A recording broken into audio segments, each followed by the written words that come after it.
தஞ்சை ஜபமாலைபுரம் மாநகராட்சி குப்பை கிடங்கில் ஏற்பட்ட தீயை இரண்டாவது நாளாக அணைக்கும் பணியில் தீயணைப்பு வீரர்கள் ஈடுபட்டுள்ளனர்.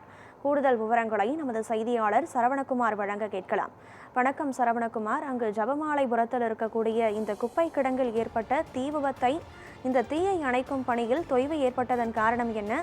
நீண்ட நேரமாக இந்த பணி நடைபெற்று வருவதன் காரணம் என்ன? இந்த தீ மூண்டிருப்பதால் அப்பகுதியில் எத்தகைய தாக்கம் நிலவுகிறது? கனகதாரா, தஞ்சை மாநகராட்சிக்கு சொந்தமான 24 ஏக்கரில் பரப்பளவு கொண்ட குப்பை கிடங்கு ஜபமாலைபுரத்தில் செயல்பட்டு வருகிறது.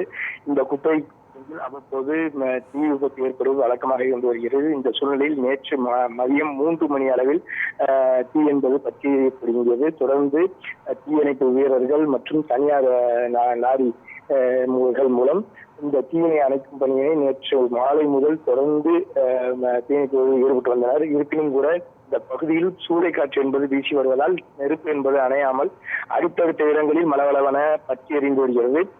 தொடர்ந்து நேற்று மாலை அணைக்கும் பணியானது தொடங்கிய நிலையில் தற்போது வரை அந்த பகுதியில் உள்ள அந்த நெருப்பை அணைக்கும் பணி என்பது தீவிரமாக ஈடுபட்டு வருகின்றனர். ஏற்கனவே மாநகராட்சி பொறுப்பு மேயர் அஞ்சும் பூபதி, மாநகராட்சி ஆணையர் தீபனா விஸ்வனேஸ்வரி உள்ளிட்டோர் நேரில் சம்பவ இடத்தை பார்வையிட்டு அணைக்கும் பணியினை தீவிரப்படுத்தி இருந்தனர். இருப்பினும் கூட அந்த நெருப்பு என்பது கட்டுக்குள் வராமல் இருந்து வருகிறது. ஏனென்றால் தற்போதும் கூட காற்று என்பது வீசி வருகிறது. இதனால் அந்த பகுதியே புகைமண்டலமாக காட்சியளிக்கிறது.